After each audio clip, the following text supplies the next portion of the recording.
Bismillahirrahmanirrahim. Alhamdulillahirabbil alamin. Wabihi nasta'in ala umurid dunya waddin. Wassalatu wassalam ala asyrafil anbiya wal mursalin Sayyidina wa habibina wa maulana Muhammad wa ala alihi wa sahbihi ajma'in. Yang keempat, arid keempat, rintangan, halangan yang keempat bagi orang yang beribadah kepada Allah, berbagai bencana dan musibah.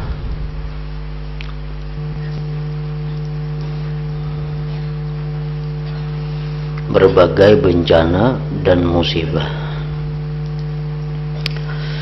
Untuk menghadapinya bencana dan musibah itu hanyalah dengan bersabar, artinya bersifat sabar. Karena itu engkau harus bersabar dalam segala bidang kehidupan.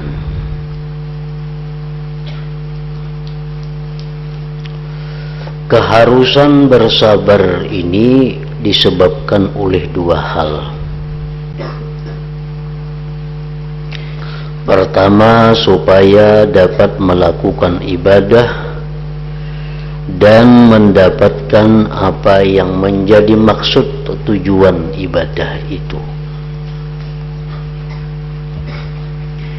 Sebab tempat tegaknya semua macam ibadah itu berada di atas kesabaran dan kesanggupan memikul beban kepayahan. Jadi barang siapa tidak banyak bersabar, maka ia tidak akan bisa sampai kepada sedikit saja dari ibadah dengan sebenar-benarnya. Sebabnya begini, orang yang bermaksud ibadah kepada Allah Ta'ala dan hendak tekun beribadah dengan sungguh-sungguh pasti menghadapi berbagai kepayahan, bermacam-macam ujian dan beraneka bencana yang muncul dari segala jurusan.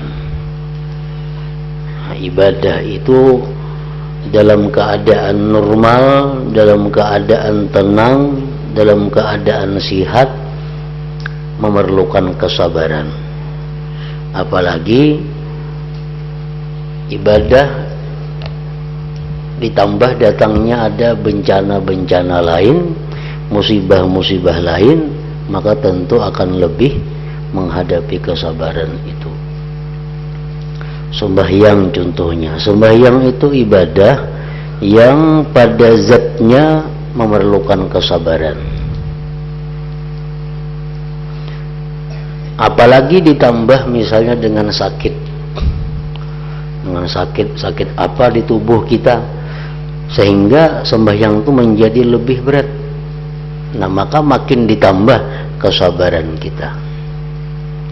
Puasa itu pada zatnya sudah merupakan ibadah yang dilaksanakan dengan kesabaran. Orang yang kada sabar kada akan bisa puasa. Apalagi ditambah dengan musibah-musibah lain, makinnya puasa itu perlu kepada kesabaran. Nah, jadi apabila kita tidak bisa bersifat dengan sabar, kita kada mampu bersifat dengan sabar, kita kada akan bisa menghasilkan ibadah walaupun sedikit.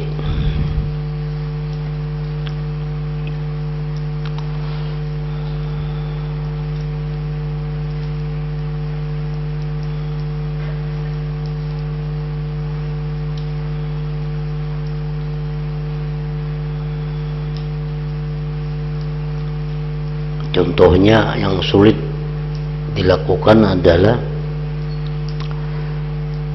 ibadah sembahyang, memerlukan kepada beberapa syarat. Antara lain syaratnya adalah bersuci. Nah, bersuci atau berwudu umpamanya. Nah, berwudu itu bisa dilaksanakan apabila banyunya ada, anggota tubuh nang dibasuh, nang disapu dalam keadaan aman, dalam keadaan sehat. Nah, kita bisa membayangkan bagaimana kita mesti bersabar andai kata di anggota wudu itu ada luka. Misal di tangan kita ada luka nang kada bulih karena banyu. Nah, lukanya ini kada bulih karena banyu.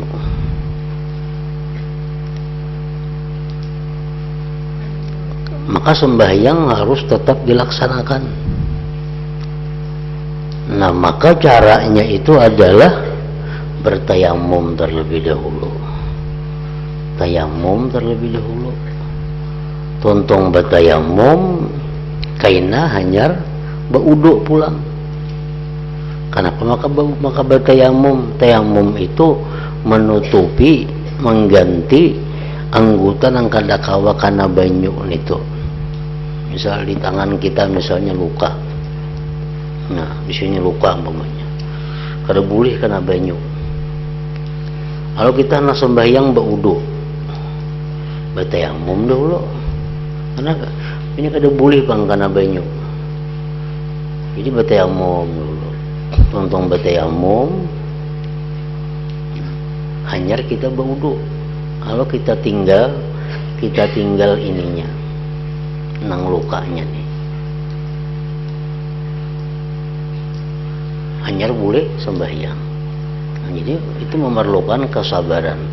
Amun lukanya ini beparban lukanya di tangan, misalnya lukanya beparban, makin sulit lagi. Pertama dulu bertayamum, yang kedua beuduk, sembahyang. Kayaknya sembahyangnya diulang pulang bila sihat. Karena apa? Karena lukanya ini di tangan, nang mana tangan ini anggota wudu dan anggota tayamum sekaligus. Nah, jadi memerlukan kesabaran. Bila kada sabar, ya kada sembahyang. Ngalihan itu bagun diulang ini sembahyangnya. Nah, padahal tayamum dulu. Tayamum kan ditinggal, karena parban, kada kana kulit artinya. Kayaknya beuduk pulang, beuduk ditinggal pulang nih, karena parban. Sembahyang, kayaknya mau sudah sihat sembuh, diulangi sembahyangnya itu. Nah, jadi itu contohnya bahwa ibadah itu sendiri sudah memerlukan kesabaran, ditambah lagi pulang ada musibah, ada penyakit, maka makin memerlukan kepada kesabaran.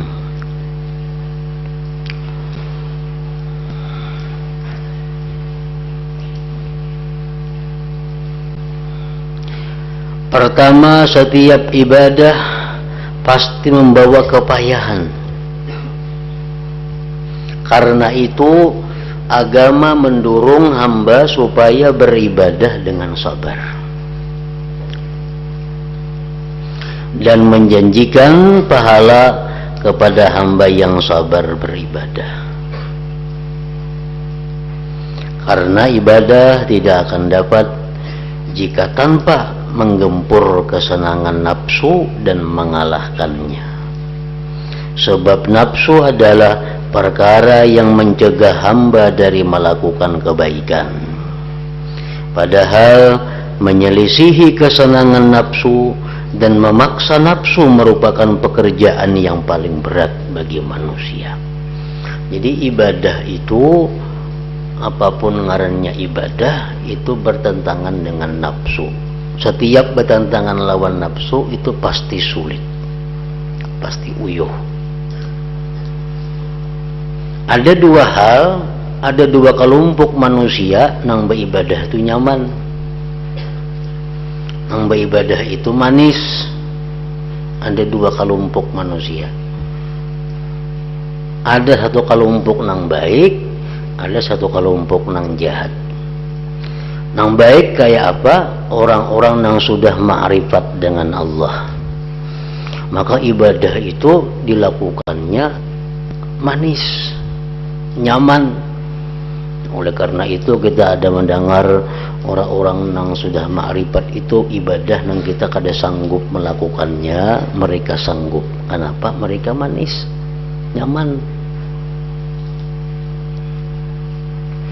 Nah, yang kedua, ibadah itu bisa menjadi manis, bisa menjadi nyaman bila dilakukan dengan riya. Nah, dengan riya. Ini kelompok kedua, kelompok nang jahat. Ini beribadah itu minta puji orang, bang. Beribadah supaya dapat kedudukan, beribadah supaya dapat pangkat. Otomatis ini nyaman, nah sembahyang supaya dipuji orang sebagai orang penyembahyang. Ini kada merasa lapah, kada merasa susah, karena ada yang diharapnya pujian daripada manusia.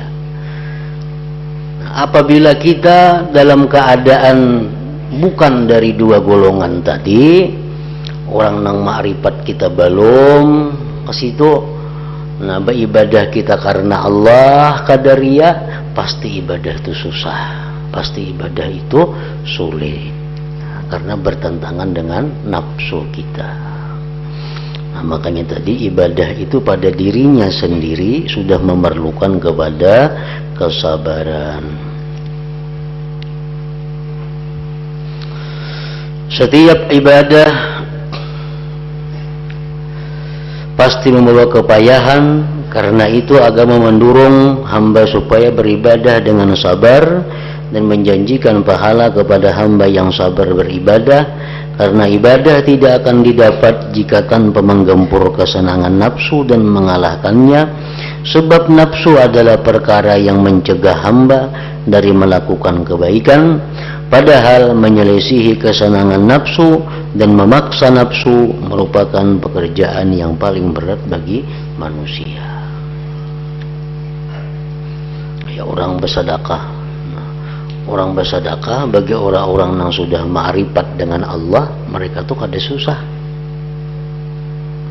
Kenapa? Karena mereka ma'rifat, tahu, merasa bahwa setiap sedekah itu gantiannya berlipat ganda di dunia dan di akhirat, dibalas oleh Allah.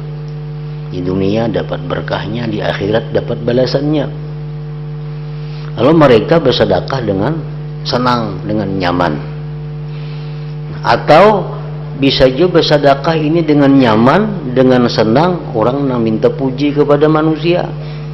Ini menunjuk duit 1 juta, 2 juta, 3 juta, supaya padahal orang itu pemurah, supaya dikatakan ini itu penyumbang. Nyaman juga ini bersedekah. Tapi amun orang-orang nang kada riya, orang-orang nang kada mengharap pujian manusia, nang hanya mengharapkan Allah dan belum sampai kedudukannya kepada ma'rifat, maka menyumbangkan duit sedemikian rupa itu adalah susah baginya, payah, memerlukan kesabaran yang luar biasa. Yang kedua, hamba itu apabila melakukan kebaikan dengan berpayah-payah, tentu harus berhati-hati dalam melakukannya supaya tidak rusak amalnya. Menjaga kebaikan dan kebenaran amal adalah lebih berat ketimbang amal itu sendiri. Amal yang sudah kita lakukan dengan susah payah tuh, karena kita belum ma'rifat kepada Allah, karena kita beribadah qadariyah, lalu ibadah itu susah, ibadah itu payah. Lalu ibadah yang payah tadi sudah dapat kita laksanakan, sudah dapat kita laksanakan dengan pertolongan Allah. Nah, menjaga ibadah yang sudah kita gawi ini tuh supaya jangan hilang, itu payah pulang,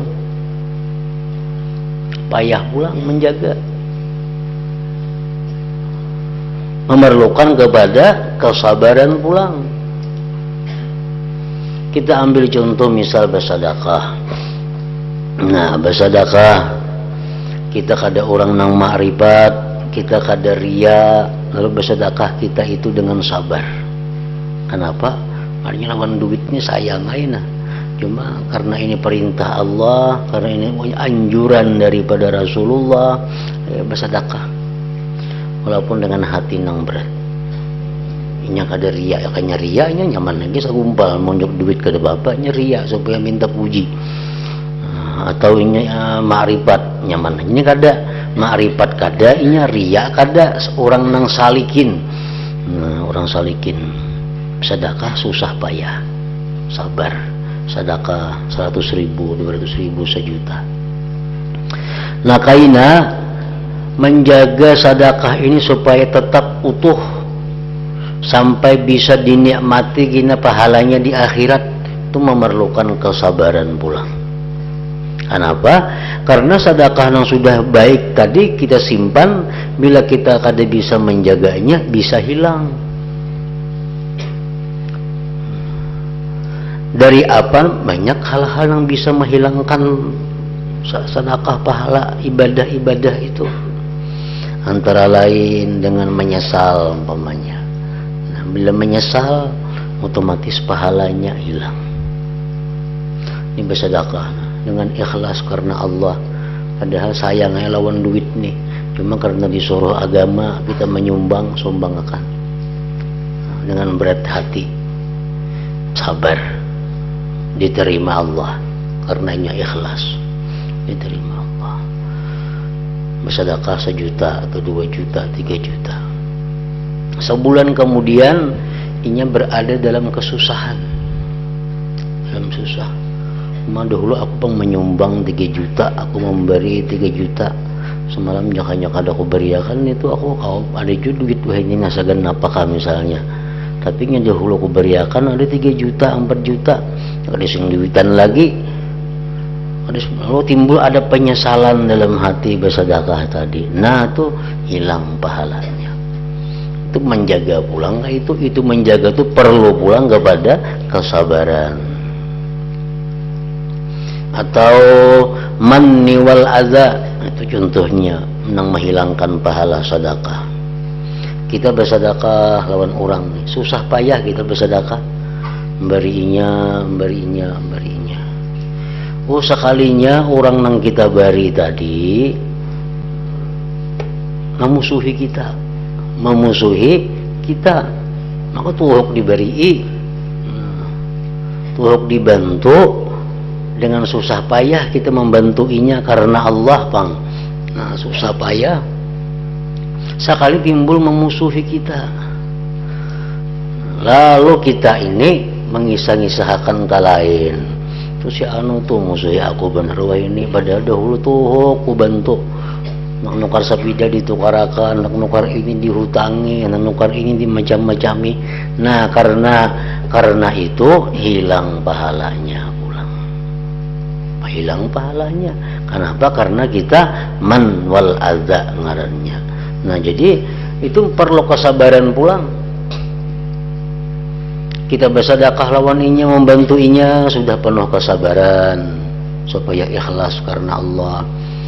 Timbul sekalinya orangnya memusuhi lawan seorang, menyakiti lawan seorang, itu diperlukan pulang kesabaran yang luar biasa supaya kita bisa menjaga sedekah kita lawan inya itu jangan hilang pahalanya, jangan hilang. Karena sedikit saja ada menyebut-nyebut jadi hilang pahalanya. Nah, itu ujian juga kepada orang yang beribadah. Yang ketiga, memang tadi kan kita bersabar menghadapi ibadah. Yang ketiga pulang, dunia adalah tempat ujian dari Tuhan. Dunia tempat ujian dari Tuhan. Barang siapa hidup di dunia pasti mengalami musibah dan ujian-ujian dengan kepayahan-kepayahannya.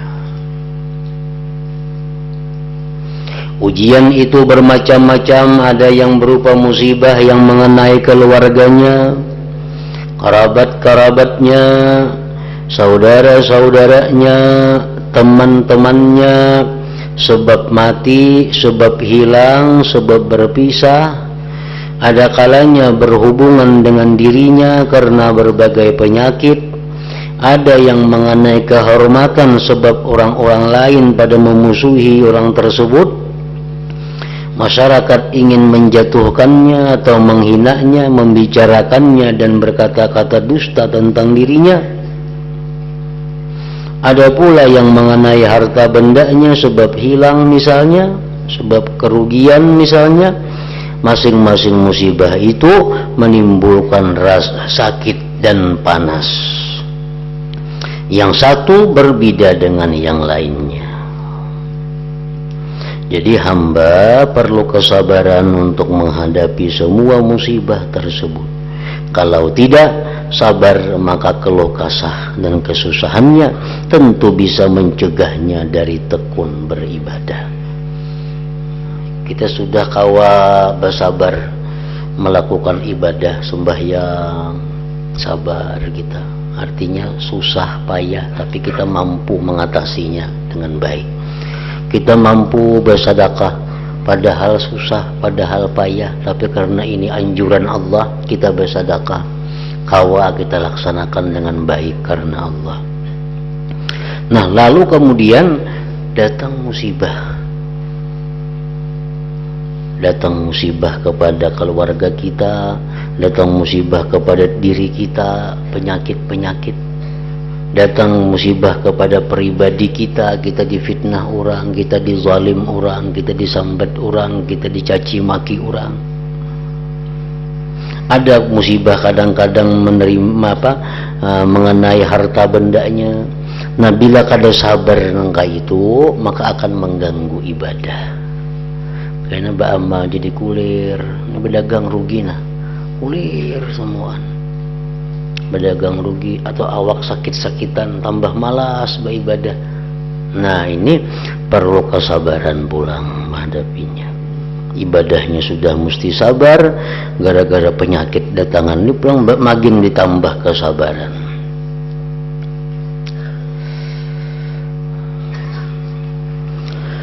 Yang keempat, orang yang mencari akhirat itu lebih keras cobaannya dan lebih banyak ujiannya selama ia hidup di dunia. Jadi jangan kita anggap bahwa kita menuntut ilmu, kita banyak beribadah, hidup kita akan mulus. Jangan dianggap kayak itu. Makin kita mendekat kepada Allah, makin kita mendekat kepada surga, ujiannya makin keras, musibahnya makin berat dan kita hadapi sesuai dengan tingkatan kita. Musibah-musibah itu akan selalu kita hadapi selama kita belum sampai kepada tingkatan ma'rifatullah yang sebenarnya. Nah, bila orang sudah sampai kepada ma'rifatullah itu kada ada lagi baginya istilah musibah, karena ia sudah kenal dengan Allah Ta'ala.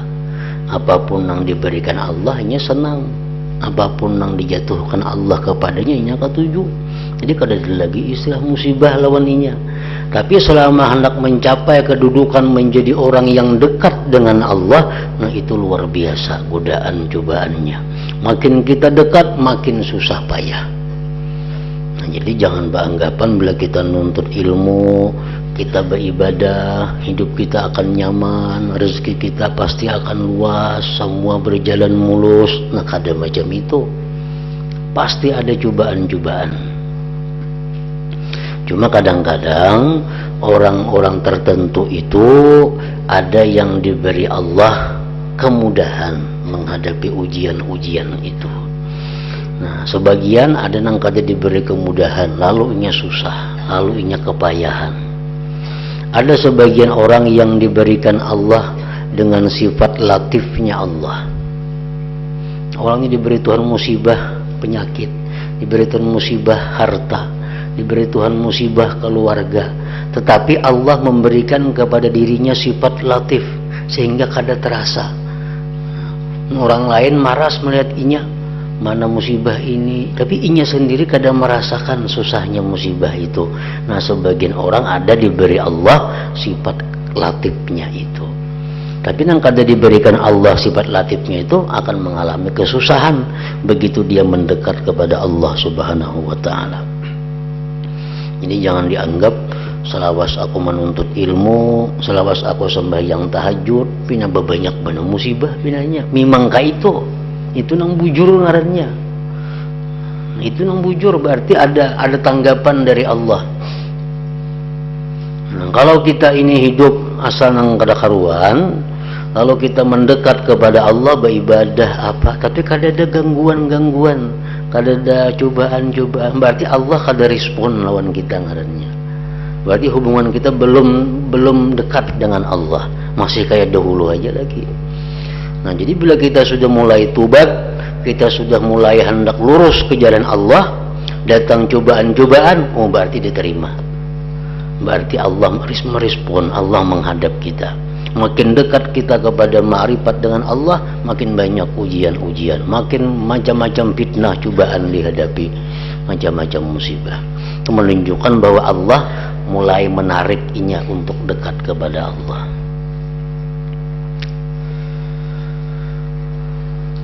Orang yang mencari akhirat itu lebih keras cobaannya dan lebih banyak ujiannya selama ia hidup di dunia.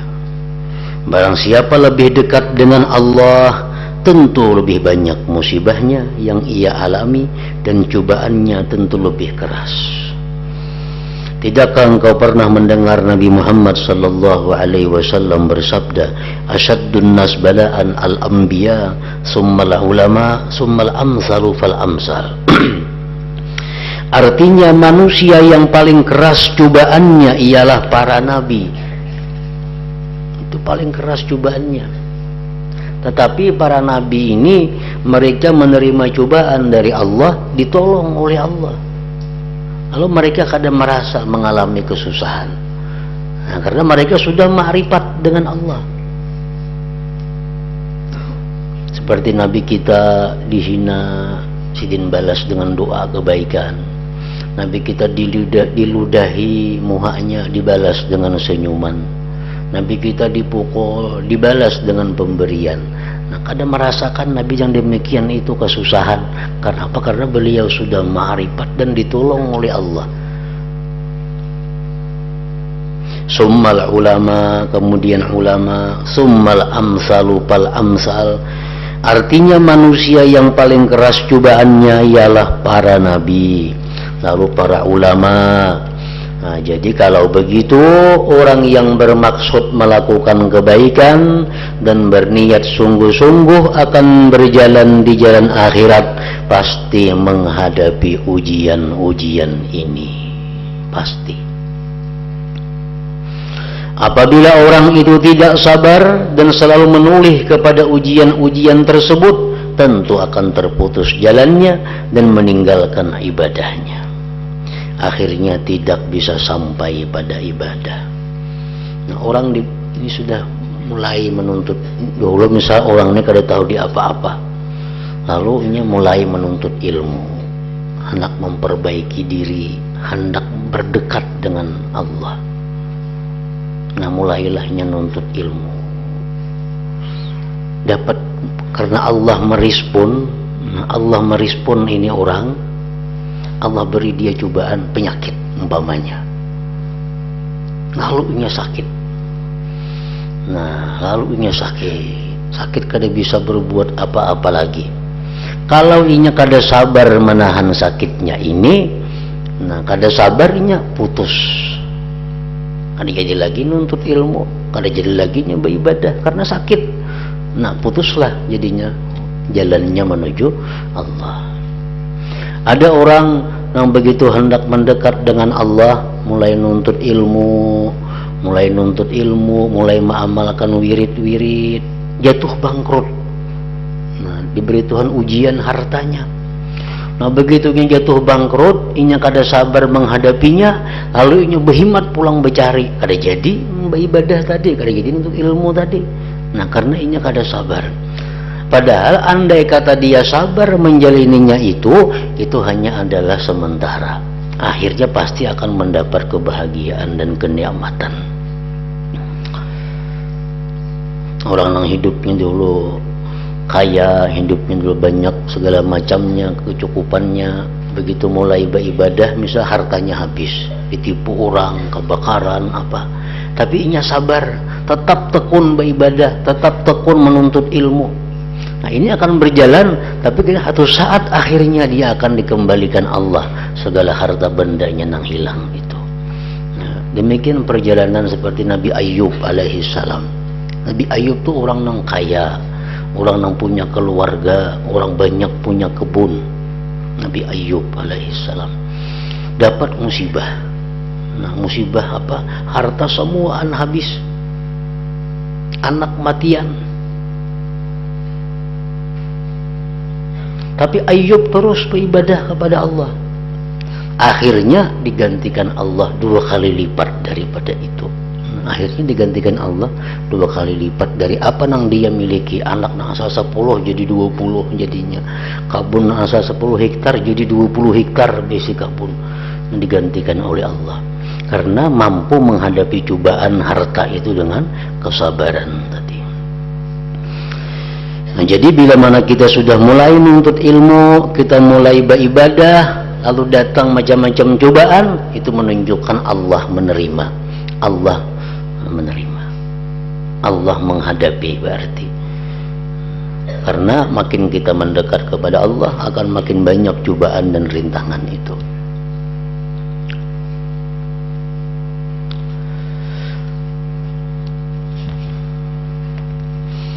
Jadi kalau begitu, orang yang bermaksud melakukan kebaikan dan berniat sungguh-sungguh akan berjalan di jalan akhirat, pasti menghadapi ujian-ujian ini.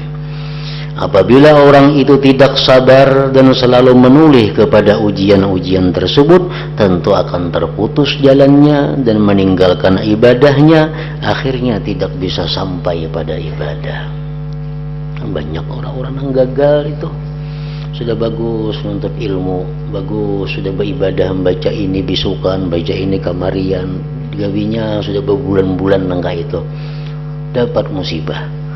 Ampihnya sibuk, kalau jadi sibuk, kada lagi nuntut ilmu, kada lagi beribadah. Nah ada juga itu karena kada sabar menghadapi cobaan. Allah subhanahu wa ta'ala telah memberitahu kita supaya berhati-hati menghadapi ujian Allah, dan Allah tetap akan menguji kita dengan berbagai ujian. Yang demikian itu dinyatakan dan dikukuhkan oleh Allah dalam firman-Nya, la tublawunna fi amwalikum wa anfusikum wa la tasma'unna minal ladzina utul kitab min qablikum wa minal ladzina asyraku adzan katsira. Artinya kalian pasti akan diuji. Kalian akan pasti diuji dalam hal harta kalian. Harta diuji, dan diri kalian. Pasti banyak mendengar omongan sambatan yang menyakitkan hati dari orang-orang yang diberi kitab sebelum kalian dan orang-orang musyrik. Artinya kita akan dicaci maki oleh orang, baik nang orang alim, baik orang awam, semua banyak menyambati kita macam-macam. Nah ini menunjukkan bahwa ibadah kita jalan artinya. Kita beribadah banyak, beribadah nuntut ilmu, tapi mulus benar, kada ada ujian-ujiannya. Awak sihat, harta bertambah terus, keluarga aman, damai, semuaan kada ada apa-apanya. Nah, itu Allah belum merespon lagi artinya. Arti belum merespon tuh apa? Orang ini hanya mendaftar aja, belum diterima lagi oleh Allah. Orang ini hanya mendaftar aja. Nah kalau orang sudah diterima oleh Allah lamarannya, nah hanya mengalami ujian-ujian hidup itu. Sebenarnya ujian-ujian itu adalah untuk membersihkan, karena kata kada bisa dekat dengan Allah kecuali orang yang bersih. Orang dulunya kaya, dulunya sihat, dulunya macam-macam, begitu hendak dekat kepada Allahnya nuntut ilmu, beribadah, hendak mendekati Allah. Sedangkan dahulu ini gawiannya macam-macam. otomatis hartanya itu diberi Tuhan dulu musibah untuk digantikan kayaknya dengan harta yang bersih, untuk digantikan kayaknya harta yang suci, milihnya sabar. Lalu ini dapat musibah harta, tapi nya terus sudah kada terganggu menuntut ilmu, kada terganggu beribadah, walaupun nya bangkrut. Nah, satu saat kayaknya diganti Allah hartanya dengan harta yang berlipat ganda dan bersih. Nah, kemudian orang ini mendapat musibah, sakit. Dulunya sehat saja awak, bapak amal bertambah penyakit macam-macam keluaran. Ini berarti Allah sudah menerima lamaran orang ini dan Allah akan mensucikan diri orang ini. Karena dengan penyakit-penyakit itu bila mana kita sabar menghadapinya, penyakit itu menggugurkan dosa. Sakit kepala kita itu menggugurkan dosa, pikiran-pikiran yang banyak kada kakaruan. Sakit mata, pikir itu menghilangkan dosa-dosa di mata. Sakit hati itu bisa akibat banyak mendengarkan, memasukkan ke dalam hati hal-hal yang sifatnya dosa. Nah, dibersihkan oleh Allah dengan penyakit-penyakit tadi sehingga dia bisa makin dekat dengan Allah. Kayak kita misal berisi karis hendak memberikan hadiah kepada raja. Maulah karisnya kita unjuk langsung, nah raja ada mau, pasti dibersihi dahulu karisnya. Nah, dibersihi, tagarnya dibuangi, dihimpalas, sakit dihimpalas juga manusia juga kan, himpalas muhaikam tuh sakit. Nah, himpalas dulu supaya hilangan tagar-tagarnya, sudah bersih hanya diunjuk lawan raja, karena raja kadang menerima kecuali yang bersih. Nah, kayak itu juga diri kita, penyakit itu membersihkan diri. Kalau kita sabar menghadapi penyakit-penyakit itu, nah kita akan menjadi orang yang dekat dengan Allah sesudah bersihnya diri kita.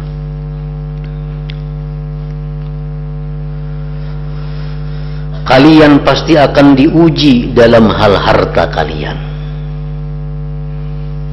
Lagi dahulu mencari harta tapi tahu nang halal, tapi tahu nang haram, semuaan raup.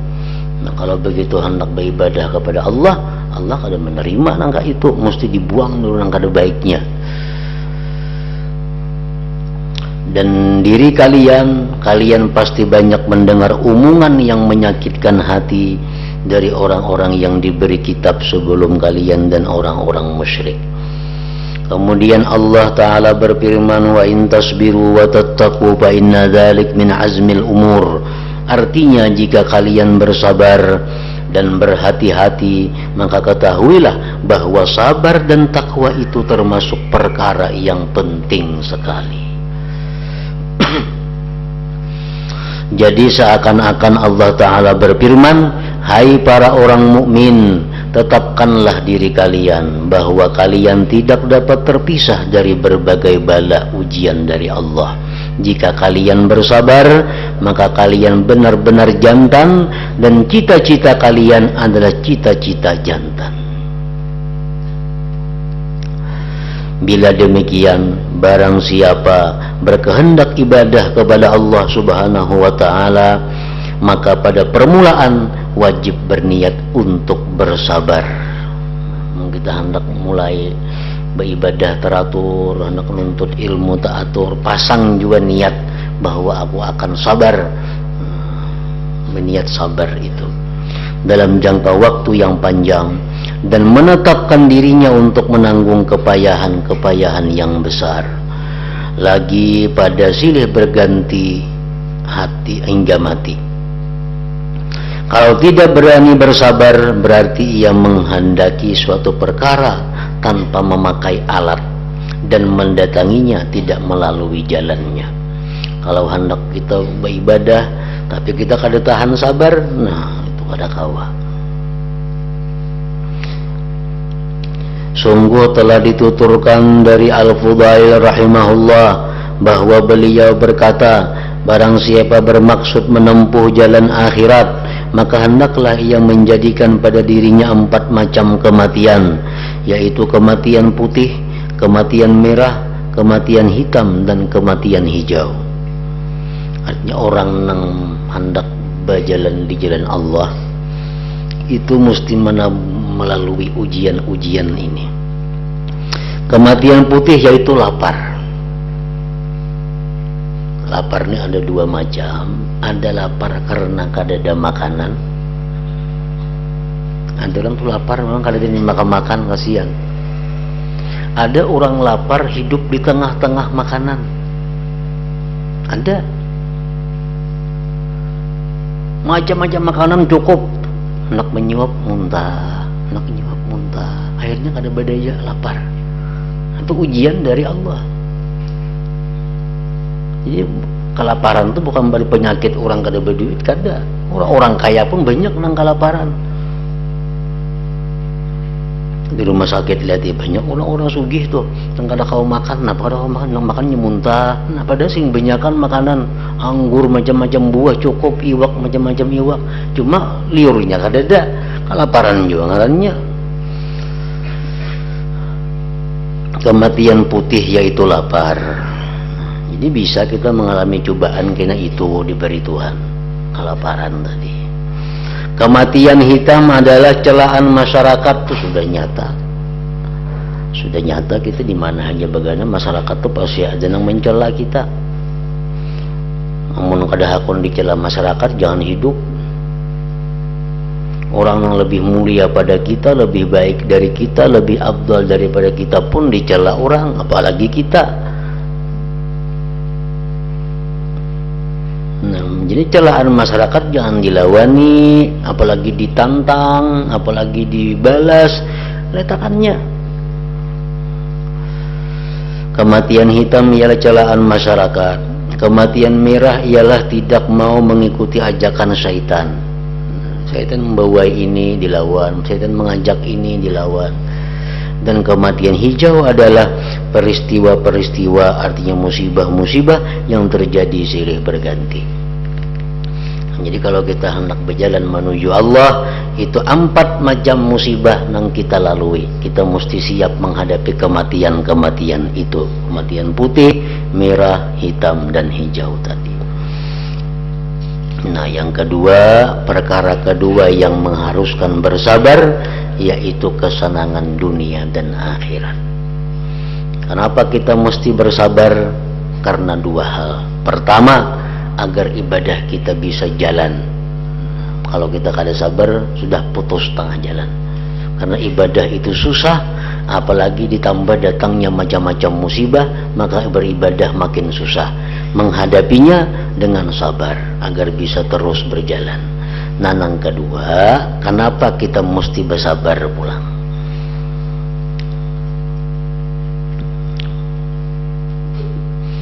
Ila hadratin Nabi sallallahu alaihi wasallam al-Fatihah.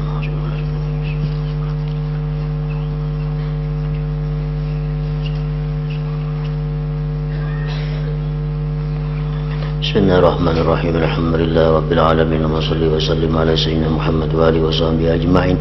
Allahumma ighfir lana ma akhta'na wa ma ta'ammadna wa ma asrarna wa ma a'lanna wa ma asrafna wa ma anta alam bihi minna. Antal muqaddim wa antal muakhir, la ilaha illa anta.